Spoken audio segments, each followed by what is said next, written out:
The coffee shop smelled of cinnamon and desperation. Ethan Calloway sat in the corner booth, screwdriver in hand. Laptop open beside him. Mrs. Brennan had flagged him down 2 hours ago. Something's wrong with the register system again. Could he take a look? He'd agreed because Christmas Eve in Seattle meant empty apartments and the kind of silence that made a man think too much about what he'd lost. Sophie was with Vanessa until tomorrow afternoon. The custody agreement dictated every holiday down to the hour. Christmas Eve with Mom. Christmas morning with Dad at 10 a.m. sharp. 3 years of this choreography and Ethan still felt the wrongness every time. The register fix had taken 15 minutes loose cable basic troubleshooting.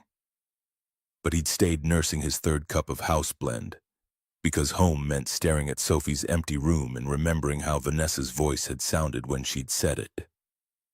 "You're a good man, Ethan. You're just not enough." The words hung in the air like poison, not his words, someone else's.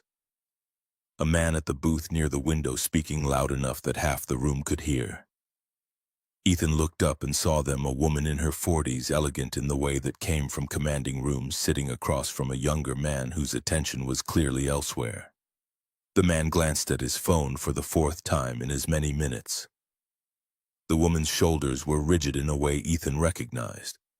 He'd worn that same posture 3 years ago when Vanessa had told him she needed more. The man set his phone down with exaggerated care. His voice carried across the cafe with casual cruelty. "You run some kind of company my buddy makes apps, pulls in 7 figures. Real money." The woman's jaw tightened almost imperceptibly.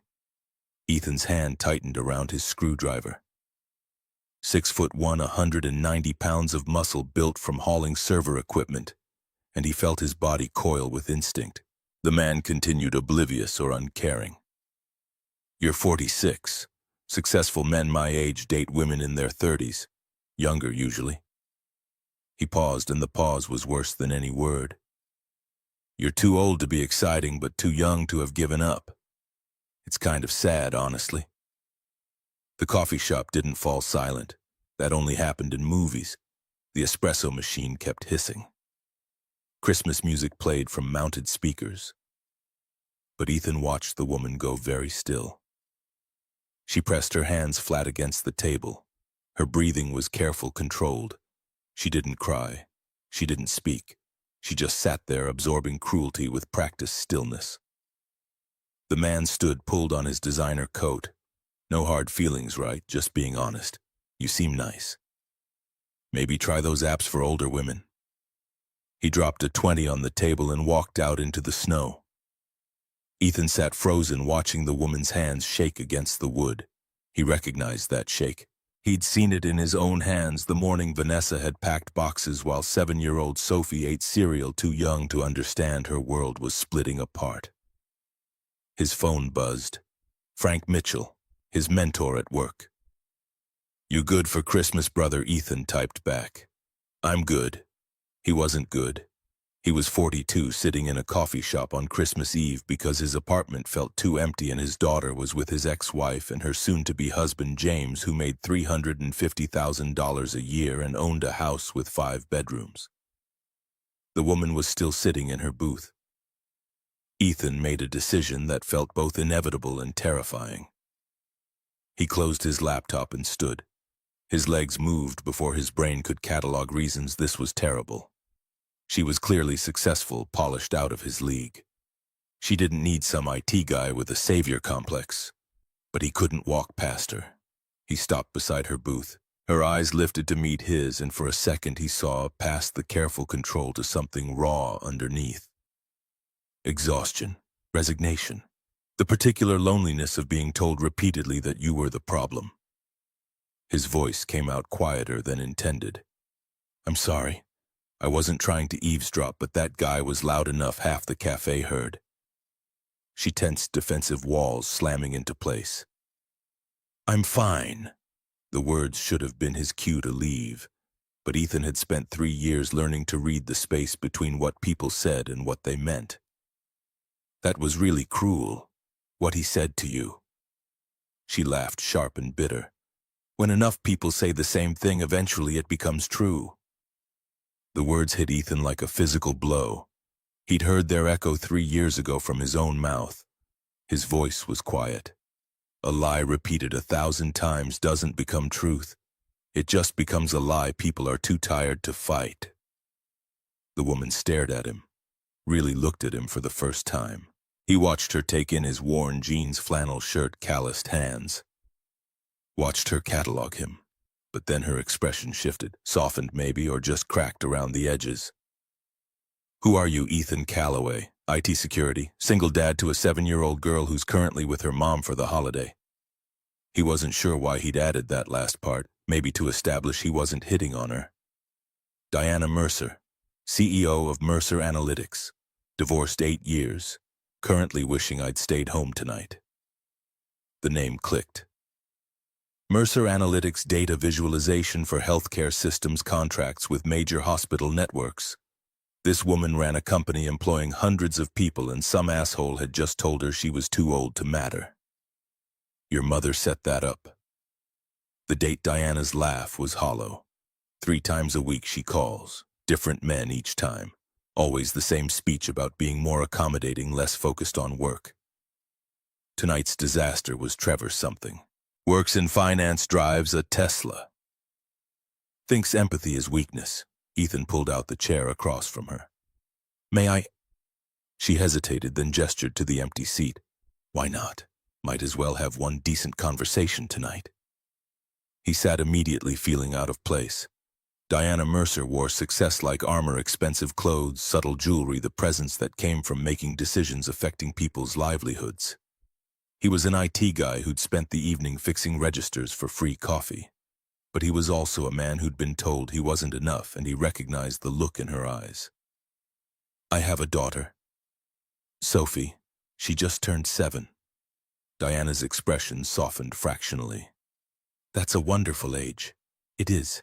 She's obsessed with space right now. Wants to be an astronaut or maybe study black holes. Possibly both, she hasn't decided. Diana almost smiled. Ambitious. I like her already. She drives me crazy with questions. Every dinner. Why does Jupiter have the great red spot? How do black holes work? Is there life on Europa? I've checked out every astronomy book our library has. The conversation found its rhythm. Diana asked about Sophie's school, her interests. Ethan answered honestly, felt himself relaxing into the familiar comfort of talking about his daughter, the one part of his life he'd gotten completely right. What do you do in IT security? Ethan leaned forward slightly. I protect networks for a mid-sized firm. About 500 employees, mostly preventing hackers and keeping data safe. That sounds complex. It can be. Last week we had a ransomware attempt. Someone sent a phishing email to our CEO, made it look like it came from our accounting firm, demanded immediate wire transfer. I caught it because the domain name was off by 1 letter. Diana's interest sharpened. You train your staff constantly. Most breaches happen because someone clicks wrong. So I run quarterly training how to spot fake domains, suspicious language, unusual requests. Prevention's cheaper than recovery. He could see her mind working. For a moment they weren't a failed blind date and a good Samaritan. They were 2 professionals who understood problem solving. You manage 5 people. Ethan nodded. Small team. We're efficient. I have 240 employees. Contracts with Fortune 500 companies. 12 years building Mercer Analytics from nothing. The gap between them yawned wider. Ethan felt it, the difference between managing 5 people and leading hundreds, between earning $85,000 and probably 10 times that. But Diana wasn't saying it to make him feel small. She was saying it because tonight, despite everything she'd built, some stranger had decided she was worthless because she was 46 and single. That's incredible, what you've built. Diana's smile was sad. My ex-husband didn't think so. He wanted me to quit after we got married. Said work was getting in the way of family. Family meaning the children I couldn't give him. The words dropped like stones.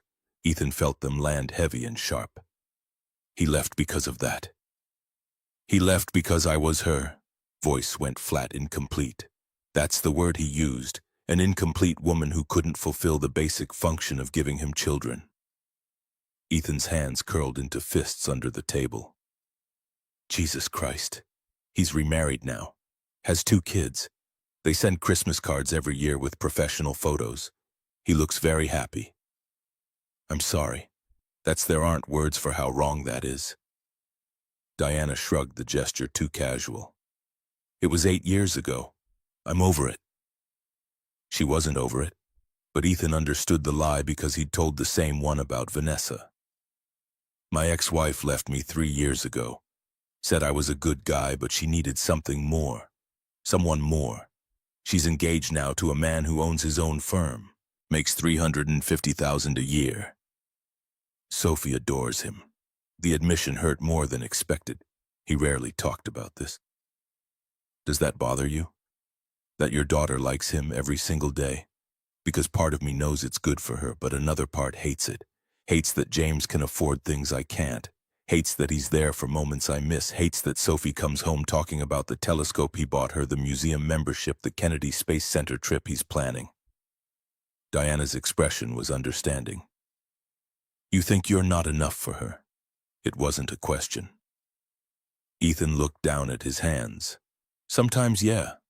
Vanessa left because I couldn't give her the life she wanted. What if Sophie grows up and realizes the same thing? They sat in shared silence, 2 people who'd been weighed and found wanting. Mrs. Brennan called last call from behind the counter. Diana glanced at her watch, surprise crossing her face. It's after 11. I've kept you here for hours. You haven't kept me anywhere. I'm exactly where I want to be. The words came out more intense than intended. He saw Diana register them, saw something flicker in her eyes. Hope, maybe, or fear, or both. She gathered her coat. I should go. Thank you for this, for staying, for listening, for not being Trevor. Can I walk you to your car just to make sure you get there safely? Diana's smile was small but genuine. That would be nice. They pulled on winter gear and stepped outside. Seattle had transformed. Snow fell in thick curtains, coating streets in fresh white. That would be gray slush by morning, but right now looked almost magical. Diana's car was parked 3 blocks away. They walked slowly, neither eager to end this unexpected evening. Their breath made clouds in frozen air. Diana's heels clicked against pavement, occasionally slipping on ice.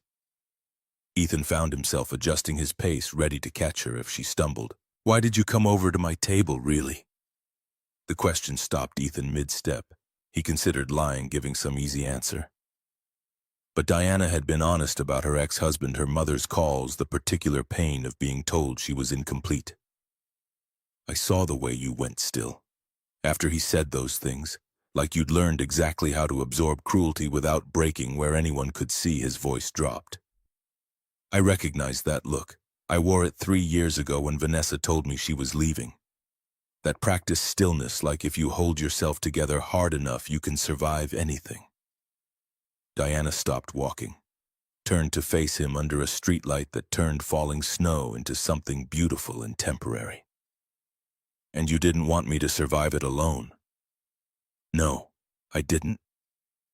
They stood there in the snow, 2 people who'd been broken by different hands but in similar ways.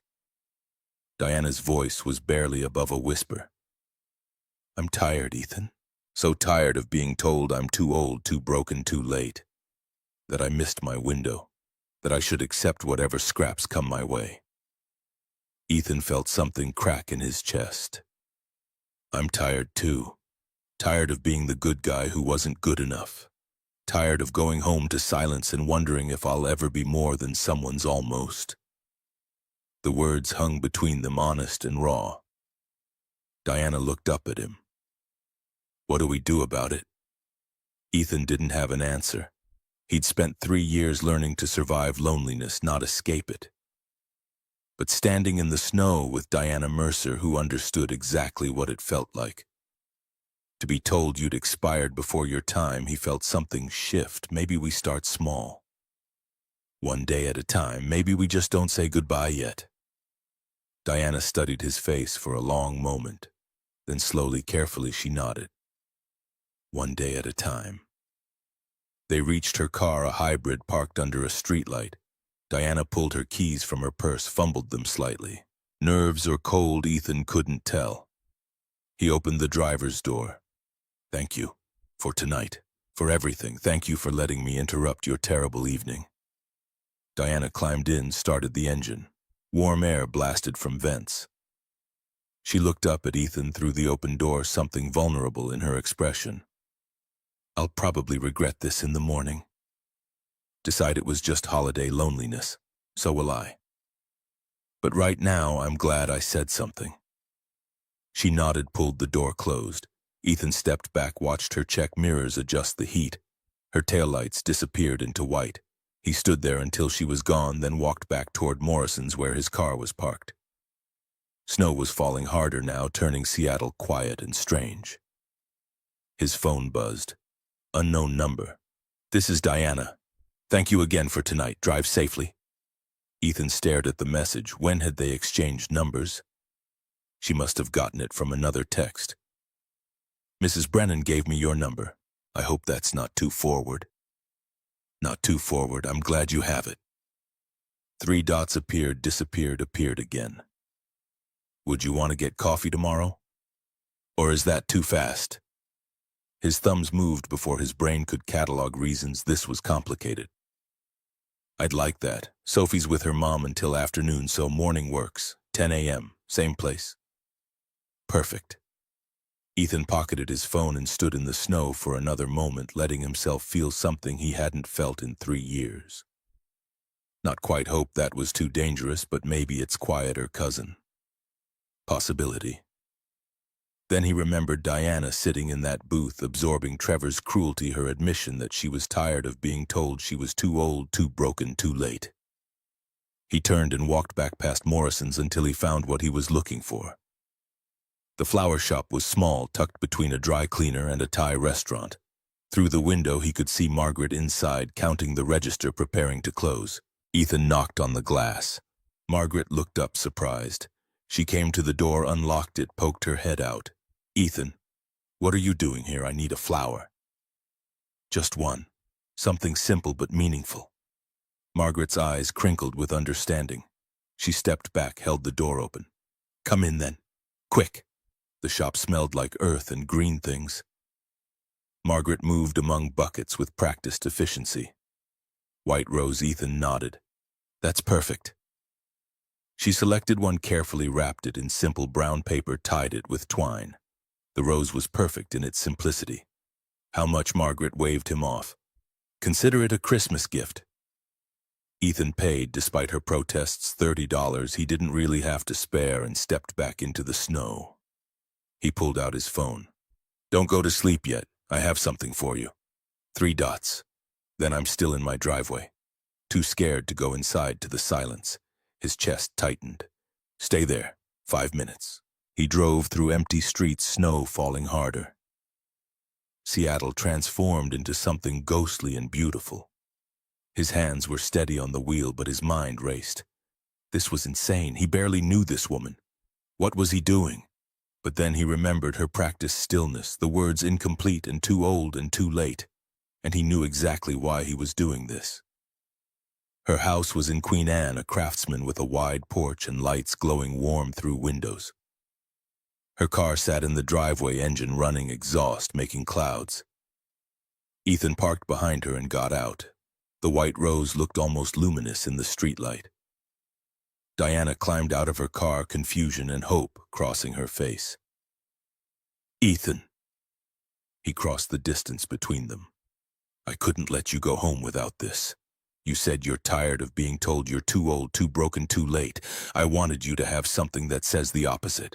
Something that says you're exactly right, exactly enough, exactly on time." He held out the rose. Diana stared at it like she couldn't quite believe it was real. Slowly, carefully, she reached out and took it. Her hands were shaking. When she looked up, tears were streaming down her face. "Why did you do this?" "Because you deserve it. Because everyone deserves to be reminded they're valued, and because I needed to remind myself it's okay to try, to hope, to believe that maybe we're not too late after all." Diana laughed through her tears, the sound half sob, half wonder. This is the nicest thing anyone's done for me in years. Then people have been failing you, and I'm sorry for that.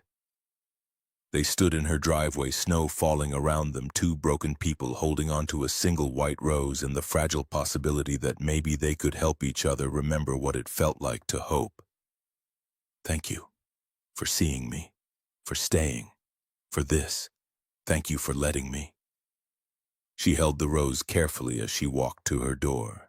Ethan waited in the cold until she was inside, until lights came on in what he assumed was her living room. Only then did he return to his car. His phone buzzed. I'm putting it in a vase where I'll see it every morning. Thank you for reminding me I'm allowed to hope. Sleep well, Ethan, he typed. I'm glad I was there tonight. Sweet dreams, Diana.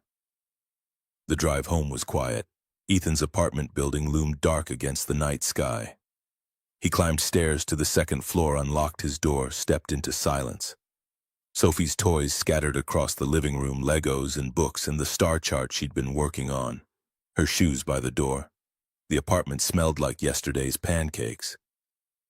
But tonight, underneath the loneliness, something else stirred. Something that felt dangerously like hope. He fell asleep on the couch, phone on his chest, and for the first time in 3 years he didn't dream about everything he'd lost. He dreamed about possibility. Diana Mercer fell asleep in her quiet house with a white rose on her bedside table and hope settling warm in her chest. Hope that maybe she wasn't too old, too broken, too late. Hope that maybe kindness still existed. Hope that maybe she'd been seen by exactly the right person at exactly the right time. Morning came too bright. Ethan woke on his couch, neck stiff, still wearing yesterday's clothes. Pale December sunlight streamed through windows. He sat up slowly, reality reasserting itself. Last night felt like something imagined, but his phone showed their text exchange proof that some of it had been real. The apartment was cold. Ethan got up, adjusted the thermostat, started coffee. He stood at the kitchen window, looking out at Seattle blanketed in snow. Christmas morning. His daughter was waking up in a different house, and he had 4 hours until he could pick her up. His phone rang. His mother. He let it ring twice before answering. Morning, Mom. Merry Christmas, sweetheart. Are you doing okay? I'm fine. Picking her up at 10. His mother's voice carried sympathy mixed with judgment. Well, maybe next year Vanessa will be more flexible. Have you thought about Mom? I really need to go. Coffee's burning. The coffee wasn't burning, but Ethan couldn't handle his mother's suggestions that always boiled down to if he'd been a better husband. Maybe Vanessa wouldn't have left. He hung up, felt guilty, sent a text. Sorry, rough morning, love you. His phone buzzed. Not his mother. Diana. Good morning. How are you today? Ethan stared at the message, trying to calibrate his response. Finally, he just typed the truth. Honestly, I just hung up on my mother for the first time in my life. Having a breakdown/breakthrough on my couch. Her response came quickly. I'm familiar with the feeling. I hung up on mine yesterday. Still processing. He smiled despite himself. We're a pair of rebels. 3 dots appeared, disappeared, appeared again. I don't want to impose, but if you want company before you pick up Sophie, I make decent coffee and could use the distraction. No pressure. Ethan's thumbs hovered over the keyboard. This was fast. Too fast, probably. Every rational part cataloged reasons to decline, but the rest of him, the part that had bought a white rose at 11:30 on Christmas Eve, the part that recognized a kindred spirit, the part that was so tired of being careful and alone, typed, I'd like that. Give me 45 minutes. Diana sent her address. See you soon. Ethan showered quickly, changed into clean jeans and his best flannel shirt. He stood in front of his bathroom mirror, trying to see himself through Diana's eyes. 6'1", brown hair going gray at the temples, blue-gray eyes. Not ugly, but nothing special. Just a regular guy pushing 43. What was he doing? His phone buzzed. Diana, if you're having second thoughts, I understand. But I really do make good coffee. And I promise not to psychoanalyze your entire life before 9 a.m. Ethan laughed out loud. On my way. The drive took 30 minutes through snow-slowed traffic. By the time he pulled up to Diana's house, his nerves were singing. Diana opened the door before he reached the porch. She wore jeans and a soft gray sweater, hair pulled back in a ponytail. No makeup, no armor. Just a woman who'd also slept poorly and woken up wondering if last night had been real. Hi. Her smile was tentative. Come in, it's freezing. The house was warm and smelled like fresh coffee and something baking. Diana led him through a living room that was comfortable rather than perfect, books everywhere, comfortable furniture, framed travel photos. On the kitchen counter in a simple glass vase sat the white rose. You kept it. Of course I kept it. It's the nicest gift I've gotten in 8 years. They sat at her kitchen island, mugs of excellent coffee between them. Morning light streamed through windows overlooking a small backyard, where snow had transformed everything pristine. So, Diana wrapped her hands around her mug. We survived our first impulse decisions. How do you feel? Terrified, hopeful, confused about why a successful CEO is making me coffee on Christmas morning, because I woke up and checked to make sure the rose was still real. Because I haven't felt this hopeful in 8 years. Because you're the first person in a very long time who's looked at me and seen someone worth fighting for. Her honesty was disarming. Ethan found himself matching it. Vanessa left me because I couldn't give her the life she wanted. Big house, fancy vacations, social status. I'm an IT guy who rents a 2-bedroom and drives a 10-year-old Subaru. What if you wake up in a month and realize the same thing? Diana set her coffee down. Ethan, I spent 8 years being told I was incomplete because I couldn't have children. I'm not going to do that to you. You don't know me well enough to make that promise. No, but I know cruelty when I see it. And I know the difference between someone who's not enough and someone who's been told they're not enough until they believed it. She leaned forward. You show up for your daughter every day. You work hard, you're kind. You bought a stranger a flower at midnight because she needed to feel valued. That's not enough. That's everything. Ethan felt something break open in his chest. I don't know how to do this, how to let someone in again. Me neither, but maybe we figure it out together. One day at a time, remember? They sat in Diana's kitchen as morning became late. Morning talking about everything and nothing. She told him about building Mercer Analytics from scratch, the satisfaction of solving impossible problems. He told her about Sophie's obsession with Europa, about teaching her basic Python, about the telescope James had bought that made Ethan's stomach twist. Your phone alarm went off 3 times. Diana's voice was gentle. Ethan checked the time and swore. I need to pick up Sophie in 20 minutes. Go. Diana stood. But Ethan, would you want to get together again? You and Sophie, if that's not too fast. Ethan stared at her. You want to meet my daughter? I want to meet the person who's clearly the most important thing in your life. The offer was terrifying and perfect. Ethan thought about all the reasons to say no. But he thought about Sophie asking why Daddy looked so sad all the time, about how his daughter had spent 3 years watching him survive instead of live. Sophie comes home this afternoon, but tomorrow maybe you could come over. We usually make pancakes and work on whatever project she's obsessed with. Diana's smile was radiant. I'd love that. Ethan drove to Vanessa's house, a split level in Bellevue with a 2-car garage and a yard 3 times the size of his apartment, with his mind still in Diana's kitchen. He was 10 minutes late. Vanessa stood on the porch, arms crossed, clearly irritated. Sophie saw his car and came running, blonde hair flying, pink jacket unzipped despite the cold. She hit him at full speed and he caught her, lifted her, breathed in the strawberry scent of her shampoo. Daddy, I missed you so much. I missed you too, baby. Merry Christmas. Over Sophie's head, Ethan met Vanessa's eyes. His ex-wife looked tired and beautiful and familiar in ways that didn't hurt as much as they used to. She's exhausted. Too much sugar, too late to bed. It's Christmas. Little bit of spoiling won't kill her.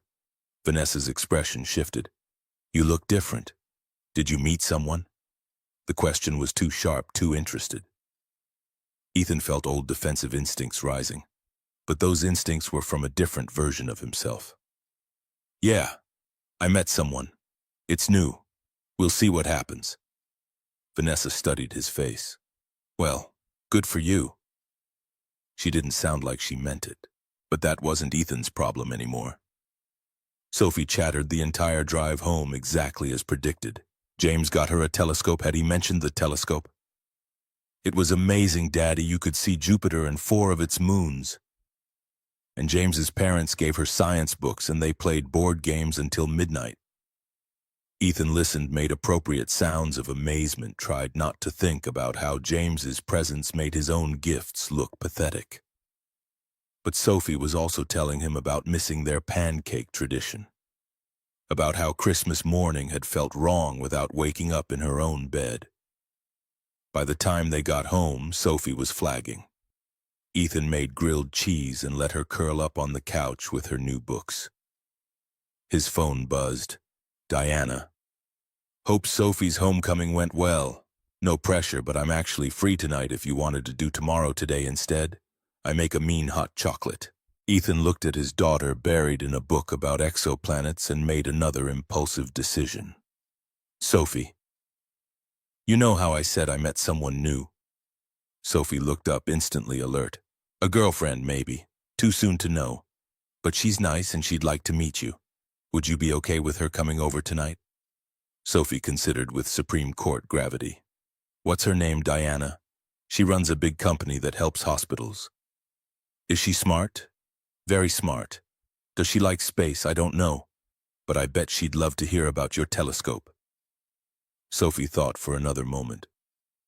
Okay, she can come over. But Daddy, if she's mean to you like Mommy sometimes was, I'll tell her to leave. Ethan's throat tightened. Deal, baby. He texted Diana. Sophie says yes. Come over whenever. Fair warning, you'll get detailed reports on Jupiter's moons. Diana arrived 90 minutes later carrying a bag from the fancy grocery store and looking nervous. She'd changed into dark jeans and a cream sweater, clearly wanting to make a good impression. Sophie met them at the door, assessing Diana with brutal 7-year-old honesty. You're pretty. Thank you. You must be Sophie. Your dad's told me how brilliant you are. I'm not brilliant yet. I'm still learning. But Daddy says I ask good questions, the best questions. Diana crouched to Sophie's level. I brought supplies for hot chocolate. The fancy kind with real chocolate. Is that okay? Sophie's eyes lit up. Can I help make it? I was hoping you would. Ethan watched them move into his kitchen. Sophie chattering about proper heating techniques, Diana listening with genuine interest. Something in his chest loosened. They made hot chocolate together, a messy process that involved Sophie insisting on measuring everything twice, measure, twice cut once, just like Daddy taught her, and Diana gamely following instructions. The result was thick and rich and probably too sweet, but they all drank it at Ethan's small dining table while Sophie launched into her lecture on Europa. It has an ice shell 60 to 90 miles thick, but underneath there's liquid water, more water than all of Earth's oceans. And it stays liquid because of tidal heating from Jupiter's gravity. That's fascinating. Diana's interest was genuine. So there could be life there, maybe? The ocean might have hydrothermal vents like Earth's. That's where some scientists think life started, so maybe it started the same way on Europa. Ethan watched them, his daughter and this woman he barely knew, and felt something he'd thought he'd lost forever. The sense that maybe his family could expand again. Diana stayed for 2 hours. She helped Sophie with her art project, a model of the Jupiter system made from styrofoam balls. She asked smart questions, treated Sophie like a colleague rather than a child. And when Sophie finally started yawning, Diana took her cue. I should go. Let you two get to bed. Can Diana come back? Sophie looked between her father and their guest. She's nice and she knows about tidal heating. Diana laughed. I'd love to come back if your dad says it's okay. Sophie immediately turned to Ethan. It's okay, right, Daddy? Yeah, baby, it's more than okay. At the door after Sophie had given Diana an unprompted hug and run off to brush her teeth. Ethan and Diana stood in the threshold. "Thank you." Diana's voice was quiet. "For trusting me with her. Thank you for seeing her. Really seeing her. I do like you." Diana stepped closer. "But I also really like Sophie. She's exactly as brilliant as you said. She asked if you'd come back tomorrow." "I'd like that." Diana paused. "Actually, I'd like to be part of this. Whatever this is, you and Sophie and making hot chocolate and learning about Europa. I know it's fast, it's terrifying," Ethan admitted. "I spent 3 years building walls. You're asking me to tear them down after 2 days. I know. I'm asking the same thing of myself." They stood in his doorway, two people who'd been broken and were choosing to try again. One day at a time. One day at a time. She left into the cold December night, and Ethan closed the door feeling lighter than he had in years.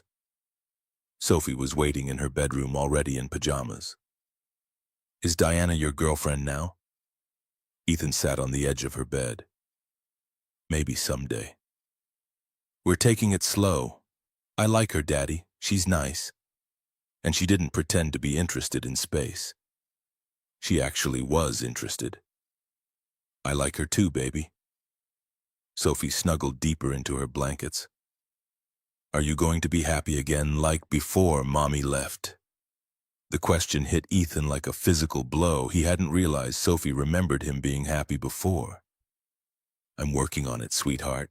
Diana makes me feel like maybe I can be. Good, because you deserve to be happy, Daddy. You're the best dad in the whole world." Ethan kissed her forehead, turned out her light, stood in her doorway watching her fall asleep. He was cleaning up the kitchen when his phone rang. "Vanessa." Ethan almost didn't answer, but old habits were hard to break. "Vanessa." His ex-wife's voice was tight. "We need to talk. Can you come by tomorrow? Tomorrow's my day with Sophie." What's this about a pause that went on too long? James got offered a position in Denver, senior VP, big salary increase. Ethan's blood went cold. Denver as in Colorado, 800 miles away. "It's an incredible opportunity for us." The words "our future" hit Ethan like a slap. "What does this have to do with me?" Vanessa's voice went careful. "We'd want to take Sophie with us. Obviously, you'd still see her summer's holidays, no?" The word came out harder than intended. "Absolutely not. Ethan, you're not being reasonable. I'm being a father. A father who's not going to let you move my daughter 800 miles away so your boyfriend can get a promotion. He's my fiancé. And this isn't just about the job. Sophie has a great school here, a great neighborhood, a father who's here every single day. You're not thinking about what's best for her. What's best for her is having both parents actively in her life." Vanessa's voice hardened. "I was hoping we could discuss this like adults. But if you're going to be difficult, I'll have my lawyer file paperwork. You do that, and I'll fight it, every step of the way." He hung up before she could respond, hands shaking with rage and terror. Denver, 800 miles. Sophie living in a different state, calling James home while Ethan became the weekend parent. His phone buzzed. "Diana." "Everything okay?" Ethan stared at the message. He'd known this woman for 48 hours. He had no right to dump his custody nightmare on her. But Diana had said she wanted to be part of this. He typed, "Vanessa just called. She and James want to move to Denver. They want to take Sophie." Diana's response was immediate. "That's not happening. We won't let it happen." The "we" in that sentence made Ethan's chest tighten. "I don't know what to do." "Then you get a lawyer, and you fight." 3 dots appeared. "And you let me help. I'm good at building cases, analyzing data." "Put me to work." Ethan sat on his couch, phone in hand, and made a choice. "Okay, but Diana, this is going to be messy, expensive, ugly. I don't care. Sophie needs her father. That's worth fighting for." For the first time since Vanessa's call, Ethan felt like he could breathe. "Why are you doing this?" "Because someone showed up for me when I needed it. I'm returning the favor, and because I care about you, both of you. More than is probably wise after 2 days, but there it is. I care about you too. Then let me help. Let me be part of this fight. Okay. Thank you, Diana. Don't thank me yet. Wait until we win. The lawyer's office smelled like leather and old books.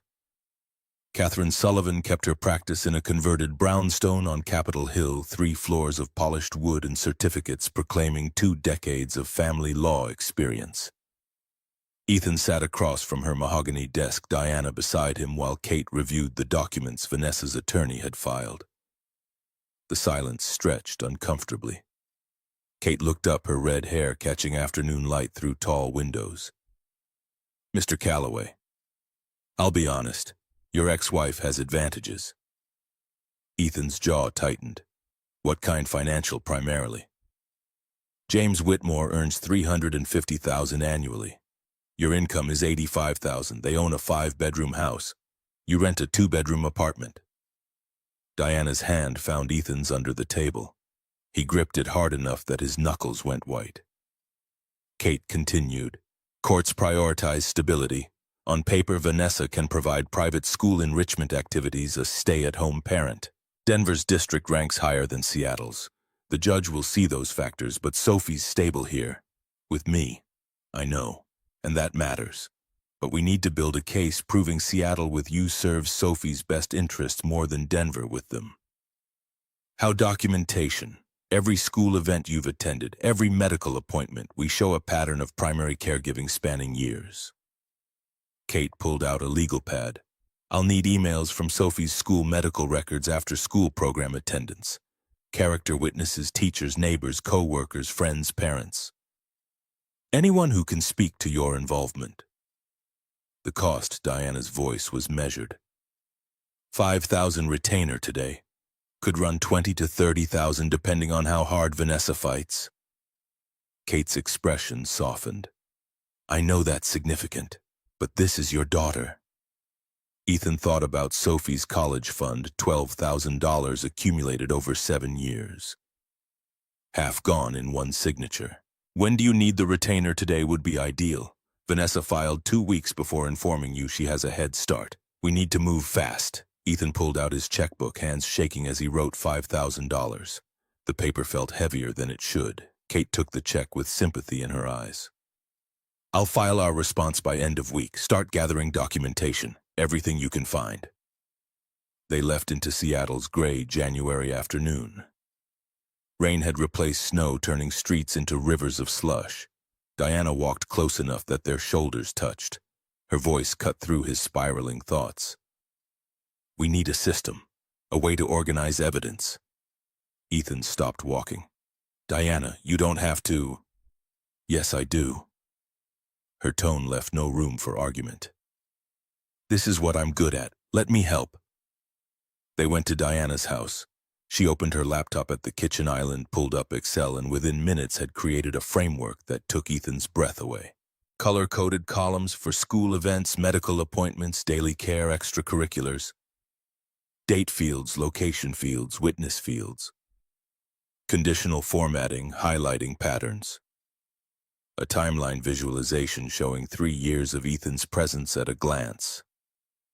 This is incredible. I build data systems for hospitals. This is just organizing information to tell a story. She glanced at him. The story we're telling is that you're not just present, you're essential. Ethan leaned against the counter, watching Diana work with fluid efficiency. Her fingers flew across the keyboard, creating formulas and pivot tables. His phone buzzed. Frank Mitchell. Heard about Vanessa's Denver plans. Whatever you need, brother. Covering your shifts this week if you need time. Ethan typed back, thanks.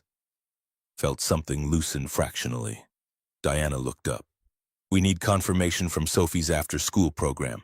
Records showing you picked her up on time every day. Ethan pulled out his phone, dialed Greenwood Elementary. Within 15 minutes, he had a promise of attendance records via email by end of business. Diana was already setting up an import script to parse the data automatically. You're amazing at this. I'm angry. Diana didn't look up. Anger makes me efficient. You're angry Vanessa's trying to take your daughter 800 miles away because it's convenient for her fiancé's career. Of course I'm angry. She glanced at Ethan, something fierce in her expression. Sophie deserves better. You deserve better. They worked until Sophie's school let out, then Ethan had to leave to pick her up. Diana walked him to the door, caught his hand. We're going to win this. You can't know that. No, but I can believe it, and I can work like hell to make it true. Ethan kissed her, brief, grateful, full of things he didn't have words for. Then he drove to Greenwood Elementary, where Sophie waited by the flagpole with a drawing of Europa's ice shell she'd made during art class. The next morning, Thursday, Ethan's phone rang during his commute. Principal Morrison's voice carried careful neutrality. Mr. Calloway, Sophie's been involved in an incident. She's in the nurse's office. You need to come get her. Is she hurt? She has a split lip. The other child has a bloody nose. We'll discuss details when you arrive. He called Diana from the parking lot, voice shaking. Something happened at school. Can you come? I'm leaving now. The school hallways smelled like floor wax and anxiety. Principal Morrison met him outside the nurse's office. What happened? Sophie got into a physical altercation with Tyler Bennett during lunch. According to witnesses, Tyler said something that upset Sophie considerably. She asked him to stop 3 times. When he didn't, she punched him. Ethan felt the ground tilt. Sophie had punched another kid. The nurse's office was small and overly bright. Sophie sat on the examination table holding an ice pack to her mouth, tears streaming down her face. When she saw Ethan, she started crying harder. Daddy, I'm so sorry. He crossed to her in 3 strides, wrapped her in his arms. Hey, you're okay. Tell me what happened. Sophie's voice came muffled against his shoulder. Tyler said Mommy's leaving because of me, that I wasn't a good enough daughter, that she's moving to Denver to get away from me. Every muscle in Ethan's body locked. The rage was cold and clarifying. And you asked him to stop 3 times like you taught me. But he kept saying it and everyone was listening and laughing and I just got so mad. Ethan pulled back to look at her face. The split lip was minor, but the devastation in her eyes cut deeper. You did the right thing asking him to stop. The hitting part we'll talk about better ways, but sweetheart, listen. Mommy's choices have nothing to do with you not being good enough. Sophie nodded, but her eyes said she didn't believe it. Diana appeared in the doorway, slightly out of breath. Sophie's gaze found her immediately. Diana, Tyler said, Mommy doesn't want me anymore. Diana moved to the examination table, sat beside Sophie with careful deliberation. Sweetheart, that's not true. Your mom loves you, but sometimes adults make choices about their own lives that have nothing to do with their children. But why would she want to move far away if she loves me?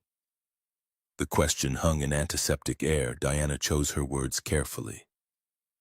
Because your mom is thinking about what she wants for herself. That's not wrong. Adults are allowed to want things. But it doesn't mean she doesn't love you. It means she's making a choice and you get caught in the middle. Which isn't fair.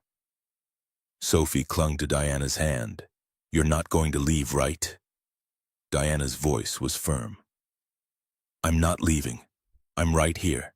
Principal Morrison knocked, entered with careful authority. Mr. Calloway, I'm sorry, but we have zero-tolerance policy on violence. Sophie's suspended 3 days. Starting when tomorrow through Tuesday, she can return Wednesday. Ethan nodded, already calculating. He'd need PTO arrange his schedule around Sophie. Diana stood. Is Tyler being disciplined for the bullying? Morrison's expression flickered. We're addressing that separately. Good, because telling a 7-year-old her mother is abandoning her, that's not teasing. That's cruelty. The drive home was quiet. Sophie sat in the back seat, staring out the window, looking smaller than Ethan had ever seen her. Diana followed in her own car. At home, Diana made grilled cheese while Ethan helped Sophie change into comfortable clothes. When they reconvened in the living room, Diana produced hot chocolate. Can Diana stay? Sophie's voice was small. As long as you both want me here. They watched nature documentaries, Sophie gradually relaxing against Diana's side. By evening, she'd fallen asleep exhausted. Ethan carried her to bed, tucked her in. Returned to find Diana cleaning up the kitchen. He stopped in the doorway, watching her rinse dishes and load them into his ancient dishwasher. Diana turned, saw his expression. What, this is going to get worse. Vanessa's lawyer will use this Sophie suspended for fighting. They'll say I can't control her, then we show them why she acted out. We get the other kids who witnessed it to tell the truth. Diana dried her hands, crossed to where Ethan stood. Vanessa filed this petition knowing it would devastate Sophie. She put her own desires first. That's what the court needs to see. Why are you doing this? This isn't your fight. Diana's jaw set. Maybe it wasn't 2 weeks ago. But it is now, because I care about Sophie and I care about you. And I'm not walking away when things get hard. I'm scared. The admission felt like failure. I'm terrified I'm going to lose her. Diana stepped closer. Listen to me. Sophie doesn't need everything. She needs you. She needs the father who makes star-shaped pancakes and learns about Europa's oceans and shows up when she's hurting. She held him while he shook with fear he'd been holding at bay. When he finally pulled back, Diana's eyes were wet. I need to tell you something. My company's in trouble. Ethan felt the ground shift. What kind? A competitor made an offer to buy us out. Hostile takeover. My board is considering it. I have an emergency meeting Monday. The timing hit him like a blow. Monday, 3 days from now. Diana, you should focus on that. I can't ask you to sacrifice. You're not asking. I'm choosing. Diana's expression was fierce. I can fight for my company and fight for you. I'm not choosing one or the other, but if you lose the company, then I lose it. But I won't lose myself. Diana's voice dropped. For 8 years, I buried myself in work, 80-hour weeks, no life outside. Then I met you and Sophie. I remembered what it feels like to be part of something real. I'm not giving that up. You're either brave or insane, probably both. Diana's smile was shaky, but one day at a time. Today we deal with Sophie, tomorrow we gather evidence, Monday I save my company. Tuesday we keep building your case. They spent the next 3 days in controlled chaos. Diana organized it with systematic efficiency. She created schedules, timelines, task lists. She broke impossible problems into manageable pieces. Friday, while Ethan stayed home with Sophie, Diana went to Greenwood Elementary and convinced Mrs. Patterson to write a support letter. She tracked down 3 parents whose children had witnessed Tyler's bullying and got them to provide statements. Saturday, Ethan took Sophie to the library while Diana worked on her company defense. They met for dinner at Ethan's apartment where Diana helped Sophie with the science project. She'd missed a Jupiter moon system model requiring precise measurements. Sophie was subdued, still processing the fight. But she lit up when Diana suggested using blue LED lights inside Europa to represent the subsurface ocean. The 3 of them spent hours in Ethan's living room working together, and it felt like the shape of what they could build if everything didn't fall apart. Sunday morning, Diana looked exhausted, dark circles under her eyes, hands shaking from too much coffee. Her board presentation was polished, a point-by-point demolition of why the takeover undervalued the company.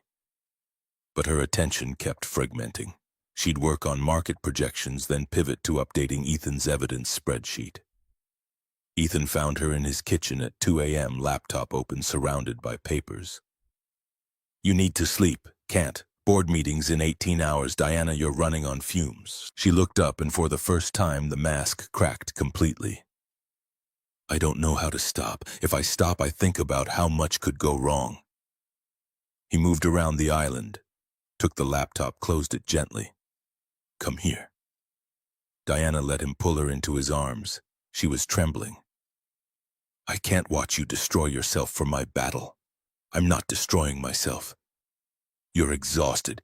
You've barely slept in 5 days. You're trying to save your company and fight my custody case, and it's too much. Diana pulled back enough to meet his eyes. What if I can't do it all? Then you choose the company. Don't! Diana's voice went sharp. Don't tell me what I should sacrifice. I chose this. I chose you and Sophie, and I'm not backing down, one day at a time. Tomorrow you save your company. I'll handle custody prep. We divide and conquer. Diana sagged against him. Okay. He took her to his bedroom. Sophie was asleep in her own room. They fell asleep fully clothed on top of the covers. Diana's head on Ethan's chest, both too tired for anything beyond the comfort of not being alone. Monday morning came early. Diana woke before dawn, showered, put on spare clothes she'd started keeping at his apartment. By 7, she was reviewing her presentation while Ethan made coffee and Sophie ate cereal. You're going to be amazing. Ethan handed Diana a travel mug. Diana kissed him, quick and nervous, then Sophie. She left in a blur of determination. Ethan spent Monday gathering final documentation, medical records showing he'd been present at every appointment, emails confirming his attendance at parent-teacher conferences, a spreadsheet tracking 3 years of custody compliance, every pickup, every drop-off documented with timestamps. Frank called around noon. Boss approved you working from home this week. Ethan felt his throat tighten. Thanks, brother. Just win. Keep that girl with her dad where she belongs. Diana texted at 3 p.m. Board voted to stay independent. We won. Ethan sagged with relief. That's incredible. 3 hours later, she was at his door, still in her business suit, looking like she'd fought a war and survived. Ethan pulled her inside, held her while she shook. Sophie emerged, took one look at Diana, and announced that Diana needed hot chocolate and a blanket. The 3 of them ended up on the couch, Sophie between them, watching a Mars documentary while Diana slowly relaxed. Around 8, Sophie asked the question, building all day. Are you and Diana dating now? Like for real? Ethan and Diana exchanged glances. Yes. Ethan's voice was steady. We're together. Is that okay? Sophie considered with 7-year-old gravity. Will Diana be here more? Not living here yet. We're taking things slow. But yes, she'll be around more. Good. Sophie snuggled deeper. I like Diana, and you're happier when she's here, Daddy.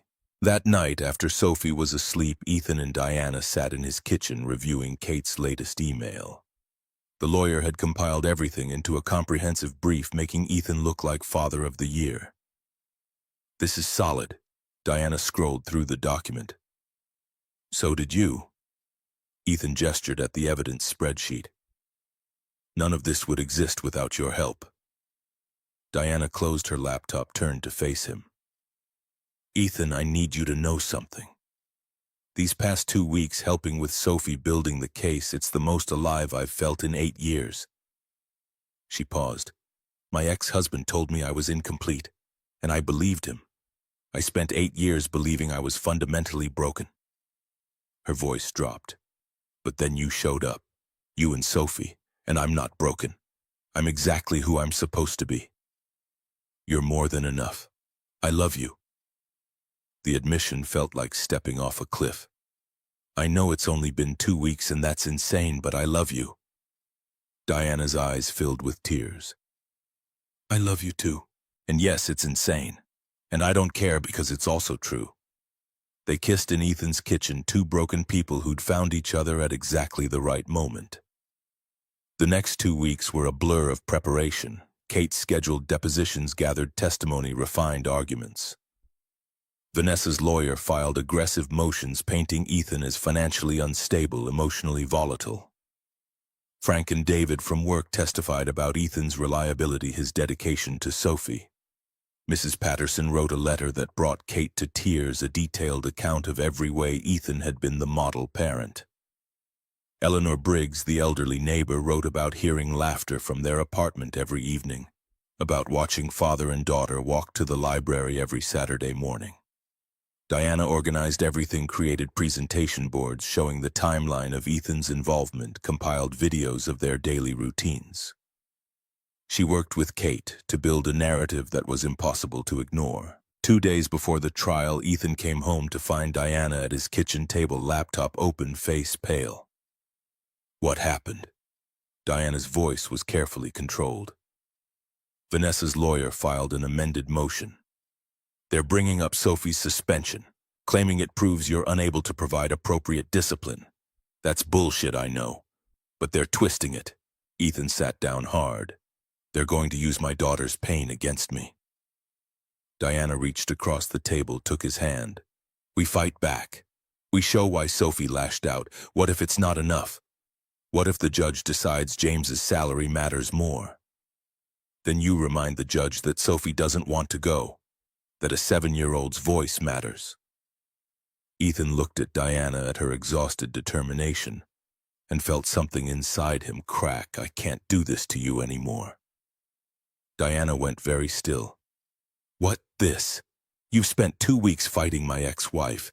You almost lost your company, and now I'm asking you to keep sacrificing. Stop. Diana's voice cut sharp. Stop right there. I can't watch you destroy yourself. It's not just yours anymore. Diana stood, anger flashing. I chose this. I chose you and Sophie. And now when things are hardest, you're trying to push me away. I'm trying to be realistic. That's exactly what you're saying. You're doing what Vanessa did, looking at me and deciding I deserve better. Pushing me away for my own good. The accusation hit Ethan like a blow. That's not fair, isn't it? You've spent 3 years believing you weren't enough. And now you're so convinced that you're trying to make me leave before I figure it out myself. She was right. He was sabotaging this. Diana stepped closer, tears tracking down her face. I love you. I love Sophie. And I'm not leaving just because things are hard. So you need to decide, do you trust me enough to let me stay? The kitchen was silent except for the hum of the refrigerator. I'm terrified. Not just of losing Sophie, of losing you. Then we face that terror together. Diana took his face in her hands. That's what love means. Not running when things get hard. Staying. Something in Ethan shattered the careful walls he'd built, the protective distance. Diana was right. He'd been pushing her away to avoid the pain of her inevitable departure. But she wasn't leaving. I'm sorry. His voice broke. I didn't mean, I know. Diana's thumbs wiped at tears. But you need to stop trying to be a martyr. Let me choose you. Let me fight without you second-guessing. Okay. He pulled her into his arms, held her like she might disappear.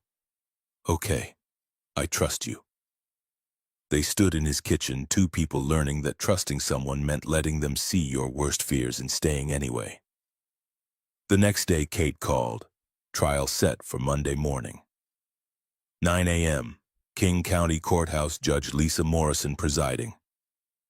We have a solid case. Kate's voice was professionally optimistic. But I want you prepared.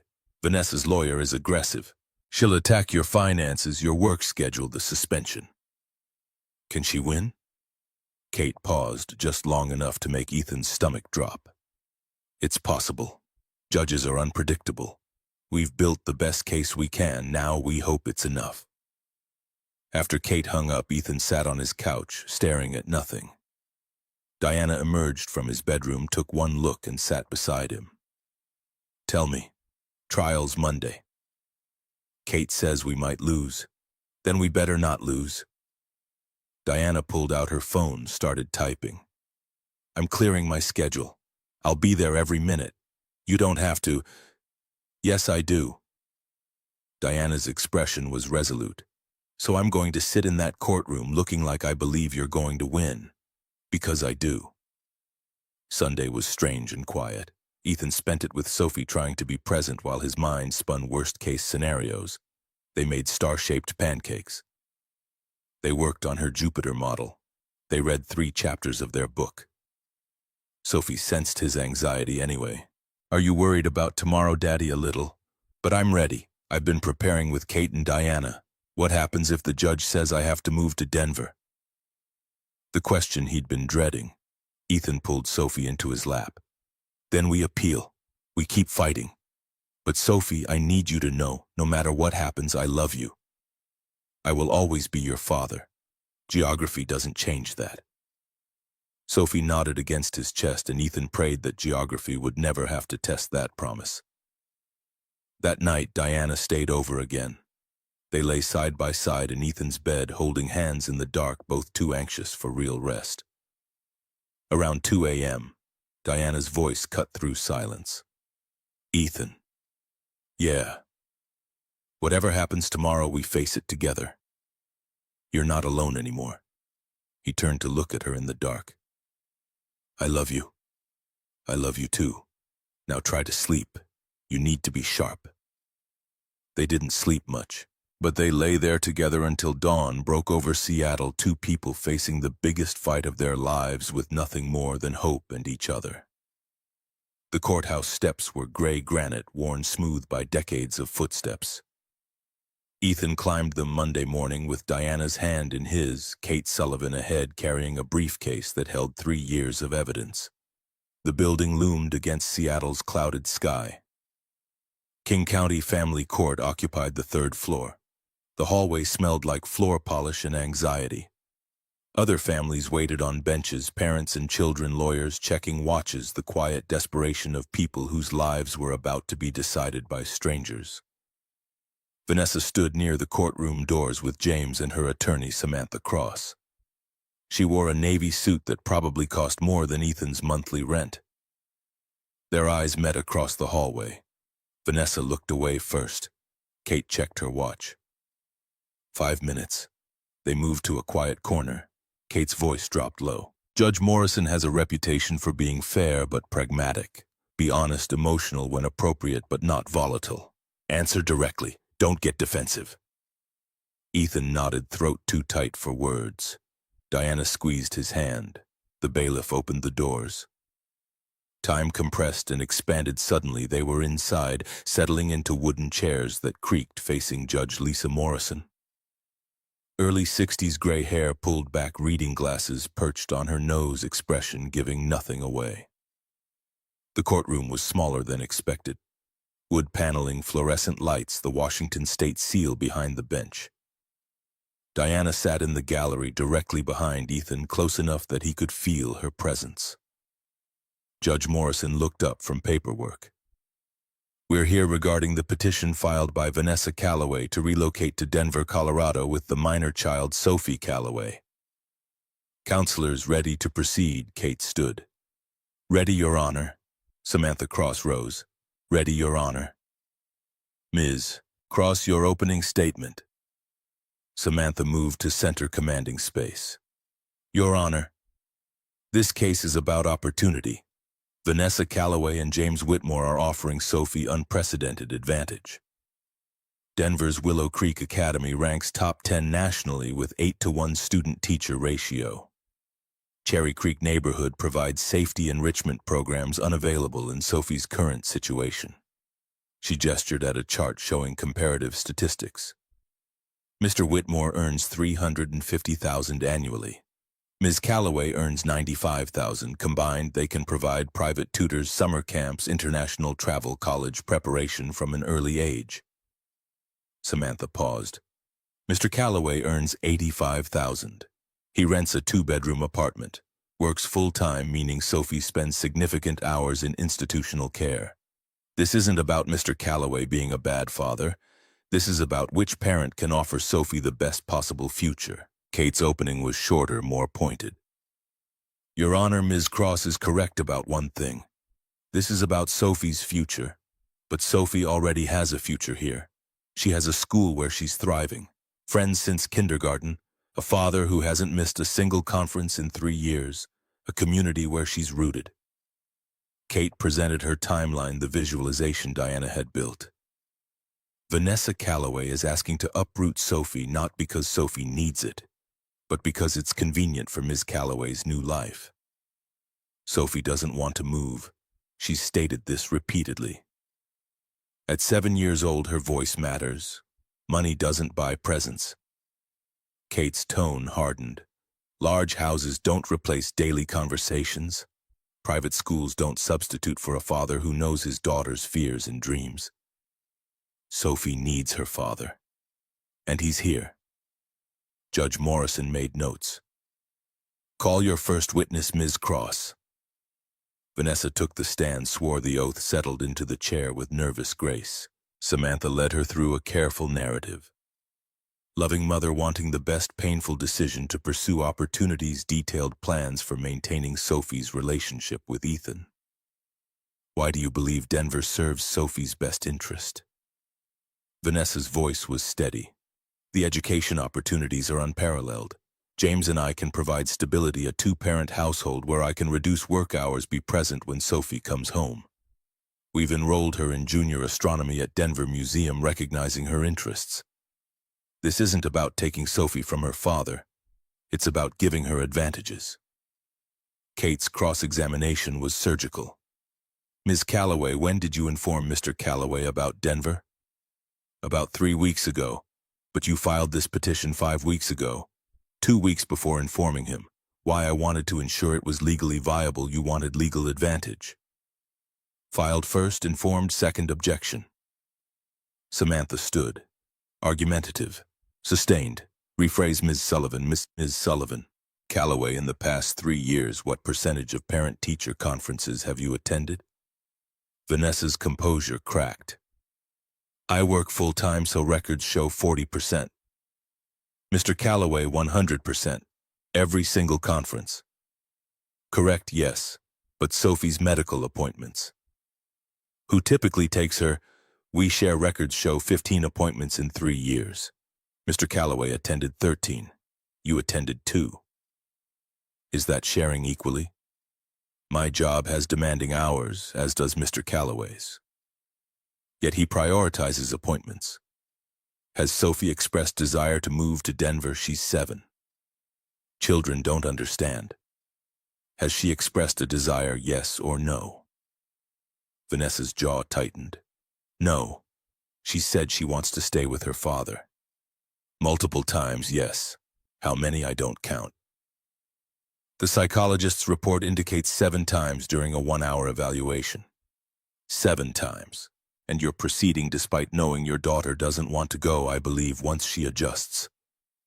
So you're prioritizing what you believe over what Sophie explicitly stated. Objection sustained. Move on. Kate returned to her table. No further questions. Ethan was called next. The walk to the witness stand felt endless. He placed his hand on the Bible, swore truth, sat in the chair, still warm from Vanessa. Kate led him through his daily routine: morning pancakes, school drop-off, evening homework, bedtime stories. Ethan's voice steadied as he talked about Sophie. Tell the court about your work schedule. I work 8 to 5, pick Sophie up at 5 sharp, never late. Then home, dinner together, homework, projects, reading. After she's asleep around 8:30, I work from home until midnight. Security patches, system monitoring. That's a 16-hour workday. Fatherhood and employment both require commitment. I manage both because they're equally important. Kate pulled up the timeline. Mr. Calloway walked the court through your involvement. Ethan described 3 years of conferences, volunteer field trips, every science project. When Sophie struggled with fractions, I hired a tutor. Cost $200 I didn't have, but Sophie needed help. When she wanted to learn coding, I taught her Python. When she became obsessed with Europa, I checked out every astronomy book our library had. His voice dropped. I don't have money for private schools. But I show up. Every day. I know Sophie's best friend is Zoe Miller. I know she's afraid of the dark but too proud to admit it, so I leave the bathroom light on. I know her favorite book is A Wrinkle in Time. I know she wants to be an astronaut, and I believe she'll be brilliant because I see her work ethic every single day. Tell the court about the school suspension. Ethan felt Diana's presence drawing strength. Sophie was bullied. Tyler Bennett told her in front of witnesses that her mother was leaving because Sophie wasn't a good enough daughter. That Vanessa was moving to Denver to get away from Sophie. The courtroom went very quiet. Sophie asked Tyler to stop 3 times, just like I taught her. When he didn't stop when everyone was laughing, Sophie defended herself physically. Which was wrong. We've discussed better ways. But, Your Honor. Ethan's voice cracked. The worst thing you can tell a 7-year-old is that her parent is abandoning her because she's not good enough. Sophie thinks this move is her fault. She believes she failed, and that's destroying her. What would losing custody mean? The question gutted him. Ethan stared at his hands. I'd miss everything that matters. First days of school when she's nervous. Science fairs where we build projects together. Daily conversations about Saturn's rings or black holes. Bedtime when she asks about life and love and why people hurt each other. He looked up at Judge Morrison. I wouldn't be the person she comes home to. I'd be the person she visits. Summer dad, Christmas dad, not her real father, just someone she sees occasionally. I'd lose my daughter, not on paper, but in every way that actually matters. Samantha's cross-examination was brutal. She hammered on finance's modest income, rented apartment, inability to provide enrichment. She questioned work hours, suggested Sophie spent too much time in institutional care. She brought up the suspension, framing it as poor discipline. But Ethan had spent 3 years learning to absorb criticism. He answered calmly, honestly. You earn $85,000. Mr. Whitmore earns 4 times that. How can you compete? I don't compete with money. I compete with presence. I show up every single day. James can buy her a telescope, but I'm the one who learns about Jupiter's moons so we can talk about what she sees. Money opens doors, but it doesn't replace a father who's there when those doors open. Your apartment is 800 square feet. Their house is 3,500. Doesn't Sophie deserve more space? Sophie deserves her father. She deserves stability. A bigger house doesn't fix the trauma of being uprooted from everything familiar. Character witnesses followed. Mrs. Patterson described Ethan as the model parent. I've taught 23 years. I've never seen a father more present. Sophie talks about him constantly. He's her hero. Eleanor Briggs testified about 40 years in the same building. I hear laughter from their apartment every evening. I see them walking to library every Saturday. Last month, Ethan was up all night helping Sophie build a volcano. They were exhausted and covered in paint, but so happy. That's parenting. Frank Mitchell brought gruff authenticity. I've worked with Ethan 7 years. He's the best IT specialist I've trained. Could make 20 to 30,000 more elsewhere. He stays because his schedule works for Sophie. Every day at 4:55, Ethan's packing up. Never late, never excuses. That's work ethic.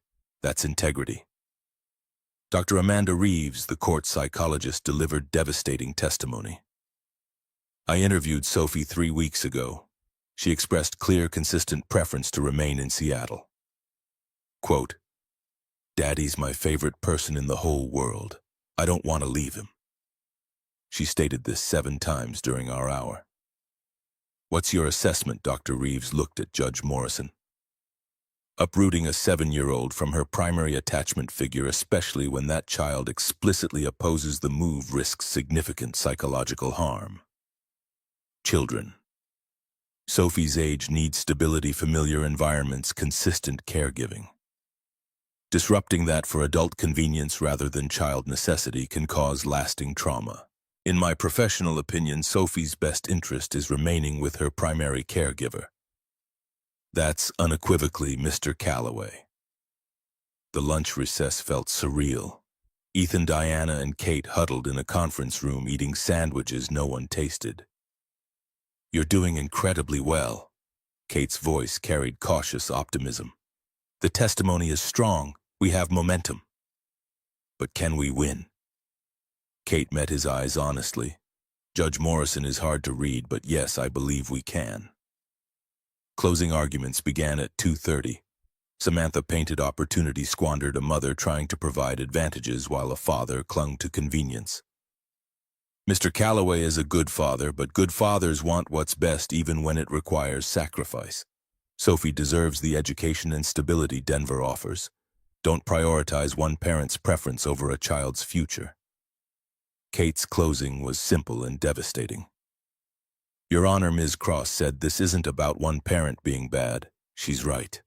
This is about what Sophie needs. And Sophie has told us 7 times to Dr. Reeves, countless times to Mr. Calloway, what she needs. She needs to stay home. She needs her father. She needs the life they've built. Kate gestured at the evidence. 3 years of documentation shows Ethan Callaway isn't just present, he's foundational. Every school event, every appointment, every moment that mattered. Vanessa filed this petition 2 weeks before informing him. She prioritized legal advantage over cooperation.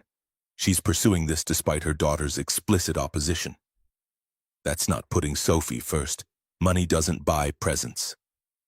Kate's voice rang clear. Houses don't replace daily conversations. Private schools don't substitute for a father who knows his daughter's fears and dreams. James Whitmore can provide financial advantages, but he can't provide what Ethan gives Sophie every day, a father who shows up. That's not nothing. That's everything. Judge Morrison removed her glasses, rubbed her eyes. This is not an easy decision. Both parents clearly love Sophie. But my job isn't making adults happy, it's determining what serves a child's best interest. I'll take this under advisement and issue a written ruling within 7 days. Court adjourned. The gavel's crack felt final. Ethan stood on shaking legs, Diana immediately beside him. Kate gathered papers while Samantha and Vanessa conferred. Vanessa approached as they were leaving. James stayed back. Her voice was quiet. Ethan, can we talk? Not now. Ethan's exhaustion was bone deep. I can't do this. Please, just 2 minutes. Diana touched his arm. I'll wait in the hall. She left with Kate. Vanessa stood 3 feet away, close enough that Ethan could smell her familiar perfume. I didn't know Tyler said those things to Sophie. Her voice broke. I swear I didn't know she thought the move was her fault. You filed for relocation before telling me. You put legal strategy ahead of co-parenting. I was scared you'd fight it. Of course I'm fighting it. She's my daughter. She's mine too. Vanessa's eyes filled. I know I haven't been as present as you. I know my career took priority. But I love Sophie. I'm not trying to hurt her. Then don't take her 800 miles away.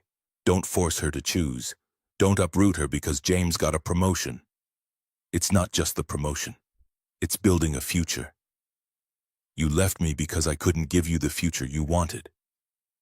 Fine, but Sophie isn't part of your future with James. She's her own person with her own needs. Right now she needs to stay here. Vanessa wiped at tears. What if the judge rules in my favor, then I appeal? Sophie will know I never stopped fighting. The hallway was emptying. Ethan walked away from his ex-wife feeling hollowed out and somehow lighter. Diana and Kate waited by the elevators. Now we wait. Kate's voice was professionally neutral. The ruling could come any time in the next week. Ethan laughed bitter. Sure, I'll just go about my normal life while a judge decides if I lose my daughter. Kate's expression softened. I know this is excruciating, but you did everything right. Now we trust the process. The cab pulled away. Diana and Ethan stood in the rain, neither moving toward their cars. Let's go home. Your place or mine, ours. Diana's hand found his. Let's just go somewhere we can be together. They drove separately to Diana's house. Inside, Diana made tea, neither drank, while Ethan sat at her kitchen island, staring at nothing. Talk to me. I keep replaying it. Everything I said. What if the judge thinks James's money matters more? What if 7 days from now I get a ruling that destroys everything, then we deal with it? Appeal. Diana moved around the island, wrapped arms around him from behind. But Ethan, you were brilliant. You showed Judge Morrison who you are. That has to matter. But what if it doesn't? Then we keep fighting until it does. But right now, tonight, we take care of each other. They fell asleep on her couch, exhausted. Ethan woke at 2 a.m. to find Diana staring at the ceiling. Can't sleep. Too many thoughts. She turned to face him. I keep thinking about my divorce. How I let my ex convince me I was incomplete. How I spent 8 years believing I'd missed my chance. Her voice dropped. And then I met you and Sophie, and I realized I wasn't incomplete, I was just with the wrong person. The right family doesn't require you to be anything except yourself. You're not incomplete. You never were. Neither are you. Diana's hand found his. Whatever Judge Morrison decides, you're an extraordinary father. Don't let one ruling make you forget. They lay there until dawn, helping each other stay whole through the hardest waiting. Tuesday crawled past. Wednesday was worse. Thursday morning, Ethan went through motions at work, barely functional, jumping every time his phone buzzed. Kate texted, "No ruling yet." These things take time. Friday afternoon, his phone rang. Vanessa. Ethan almost sent it to voicemail. But something made him answer. Her voice sounded different, smaller, uncertain. "Ethan, I need to tell you something before the ruling comes. What James and I have been talking for days. And we've decided—" She paused so long, Ethan thought the connection dropped. "We're not moving to Denver." The words didn't compute. "What James is turning down the position. We're staying in Seattle." "Why?" Vanessa's voice cracked. "Because I watched you in that courtroom. I saw how much you love her. Dr. Reeves's testimony about attachment figures, I couldn't stop thinking about it. And James? He agrees. No promotion is worth traumatizing a 7-year-old. We can build our life here, so the ruling doesn't matter, it matters. Because I want the judge to know you won, that you were right. I'm withdrawing the petition Monday before she issues her decision. But Ethan, I'm sorry for everything, for making you feel not enough during our marriage, for filing this petition, for not seeing what an incredible father you are." Ethan sat down hard. "I don't know what to say. Say you'll let me be a better mother going forward. Say we can co-parent without lawyers. Say Sophie can have both of us without choosing." "Yeah." His voice was hoarse. "We can do that." After hanging up, Ethan sat motionless for 5 minutes. Then he called Kate, who whooped so loudly he had to hold the phone away. He called Diana, who started crying immediately. He picked up Sophie early, drove her to Diana's house, and told them both together. Sophie's reaction was pure 7-year-old logic. "So I get to stay with you and still see Mommy?" "That's perfect. Can we have pancakes to celebrate?" They made pancakes at 4 in the afternoon, star-shaped because traditions mattered, and ate them with syrup and laughter and relief that felt almost painful. Monday morning, Kate called with official update. Vanessa withdrew as promised, but Judge Morrison issued her ruling anyway. Kate read it, voice thick. The judge ruled that even if Vanessa hadn't withdrawn, the petition would have been denied. She wrote that Ethan demonstrated primary caregiving, that Sophie's wishes carried significant weight, that money couldn't substitute for presence. There's a line at the end. "This court recognizes economic disparity, but a father's worth isn't measured in dollars. It's measured in time, presence, and devotion. By that measure, Ethan Callaway is the richest man in this courtroom." Ethan hung up and sat in his kitchen, his modest 800-square-foot apartment that apparently held more value than any Denver mansion. Diana found him there, reading the ruling, tears streaming. "We won," his voice was wondering. "Sophie gets to stay. She gets to keep her father. That's all she ever wanted." 3 months later, spring transformed Seattle. Ethan and Diana found a house in Greenwood, 3 bedrooms, walking distance to Sophie's school. A backyard big enough for the telescope. The mortgage stretched Ethan's budget, but Diana contributed equally. Moving day was chaos. Frank and David showed up with trucks and complaints about Ethan's book collection. Sophie directed traffic from the porch, clipboard in hand, taking her supervisor role with adorable seriousness. Diana's boxes arrived mixed with Ethan's. Kitchen equipment, furniture that somehow fit perfectly, 2 separate lives becoming one household.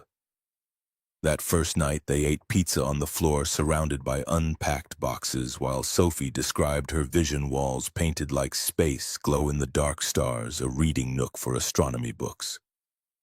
"Can Diana help me paint?" "Of course. This is her house, too." "Our house."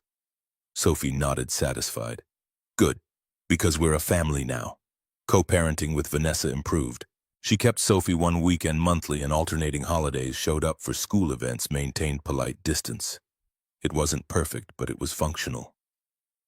One Saturday in May, Vanessa dropped Sophie off and lingered. "The house looks good, thanks." Diana picked the paint colors.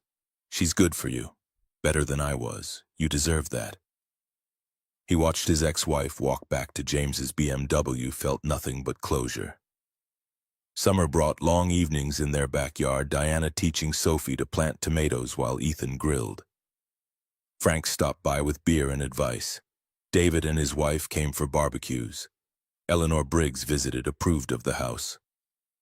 In July, Sophie's 8th birthday party filled the backyard with friends from school. Zoe Miller was there and Tyler Bennett, who'd apologized profusely and now sometimes came over for science projects. Mrs. Patterson, Kate Sullivan, everyone who'd fought for Sophie's right to stay home. Diana organized games with characteristic efficiency, but Ethan caught her watching Sophie blow out candles with an expression he'd seen before. Later that night, after guests left and Sophie crashed from sugar, Ethan found Diana cleaning up. "Hey," he took the garbage bag from her. "Talk to me." Today was perfect. Diana's smile didn't reach her eyes. "Watching Sophie with her friends, I keep thinking about my ex-husband, how he said I was incomplete." Her voice broke.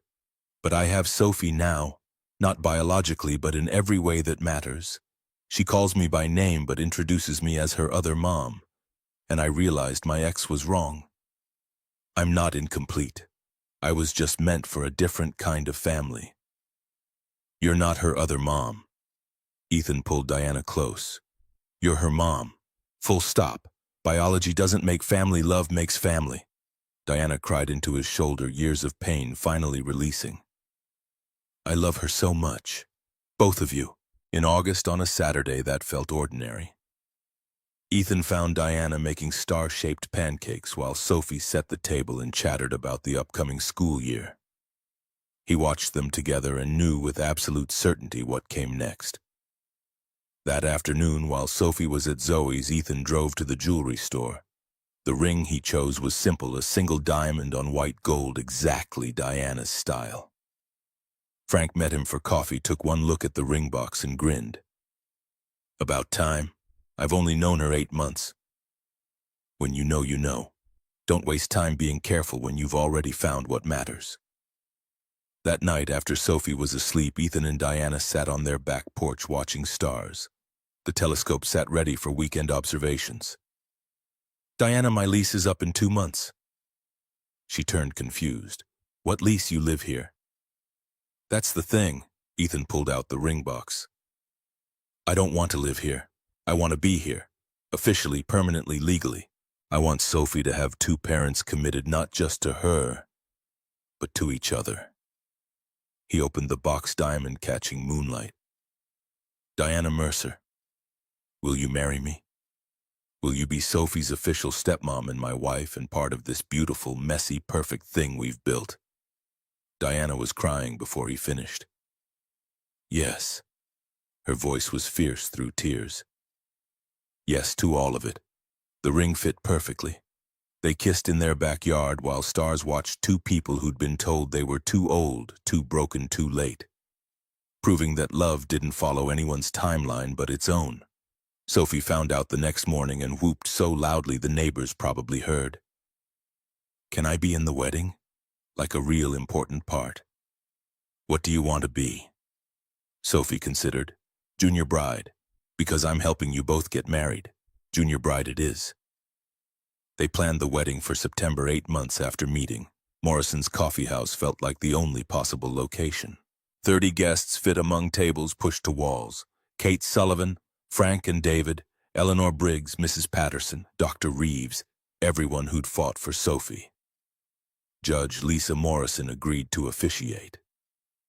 The ceremony was simple, no long aisle, no elaborate decorations, just truth spoken where Ethan had first decided to intervene. Judge Morrison's voice carried weight. "Ethan and Diana, you've both been told you missed your chance, that you were too old, too broken, too late. Today you're proving everyone wrong." Ethan's vows were simple. "Diana, 1 year ago I was sitting here thinking my life was over. Then you walked in, and a stranger decided to speak up. That stranger was me, but you're the one who stayed. You fought for my daughter like she was your own. You showed me being enough isn't about money, it's about showing up. I promise to show up for you. Every day. I promise to choose you always. Diana's vows made half the room cry. Ethan, 1 year ago, a stranger saw me at my lowest. Instead of walking away, he sat down. He saw me. You gave me hope. You and Sophie gave me the family I thought I'd never have. I promise to love Sophie fiercely. I promise to love you completely. I promise we're never too old, never too broken, never too late. Not for love, not for family, not for second chances, ring exchange. Sophie helped Ethan slide the band onto Diana's finger. By the power vested in me and by my belief that everyone deserves second chances, I now pronounce you husband and wife. They kissed to applause and tears. The reception was small and perfect. First dance to At Last. Then Ethan, Diana, and Sophie together, all three holding hands. Kate gave a toast about fighting for what matters. Frank spoke gruffly about good men finishing with family. Even Vanessa attended, surprisingly gracious. Sophie made an unplanned speech standing on a chair. I'm 8 now, so I can talk at weddings. Daddy, you're the best dad in the world. Diana, you're the best stepmom. I'm glad you married each other. Now we're family forever. The evening dissolved into laughter and dancing. Around 10, they drove home to the house they'd built together. Sophie fell asleep in the back seat. Ethan carried her inside, Diana following with shoes in one hand and bouquet in the other. They tucked Sophie into her space-themed bedroom, both kissing her forehead. We did it. Diana kicked off her remaining shoe. Best decision I ever made. Ethan pulled her close. Well, second best. First was buying you that white rose. That rose started everything. No. Ethan kissed her softly. You started everything. You chose to stay when anyone else would have run. They fell asleep in their bedroom with their daughter down the hall, two people who'd been told they were past their expiration date, proving that love had no timeline except the one you gave it. 1 year after meeting, they returned to Morrison's on Christmas Eve. Same booth, same owner, same snow falling outside. Sophie was 8, still obsessed with space, already planning her NASA space camp application. Ethan ordered hot chocolate for 3. Diana traced patterns in window condensation. Sophie worked on homework she'd insisted on bringing. Remember this night 1 year ago, I was sitting here fixing Mrs. Brennan's register. I remember thinking my life was over, that I'd be alone forever, and I thought you were the saddest, most beautiful person I'd ever seen. Sophie looked up. This is where you met, where Daddy saved you. It's more complicated than that, sweetheart. How Ethan and Diana exchanged glances. We saved each other. Diana pulled out the pressed white rose she still carried. Your dad gave me this when I needed to feel valued. I gave him hope that maybe he wasn't fighting alone. And together you won. Sophie stated it like fact. You kept me with Daddy and you got married and now we're family. That's exactly right. Sophie returned to homework while Diana and Ethan sat in comfortable silence, watching snowfall. Do you think there's life on other planets? Probably. Universe is huge. Why just thinking about all the things I was told were impossible, that I was too old, too broken, too late, and how wrong everyone was. I was told the same things, that Vanessa leaving proved I wasn't enough. And instead we found each other. Exactly when we needed to. Sophie finished homework, looked up. Can we make this a tradition? Coming here every Christmas Eve, I think that's perfect. Ethan pulled both his daughter and his wife close. Every year, same place, same time. Remembering where we started? They left together as snow fell heavier, Sophie between them holding both parents' hands. Walking home to the house they'd built, the life they'd made, the family they'd chosen. 3 people who'd been told they were too old, too broken, too late. 3 people who'd proved that love doesn't follow anyone's timeline. It just waits for the right people at exactly the right moment. And when it finds them, it transforms everything not into something perfect, but into something real and messy and worth every fight. Because some stories don't end. They just begin again one day at a time, built from hope and choice and the courage to believe that maybe, just maybe, you're exactly where you're meant to be.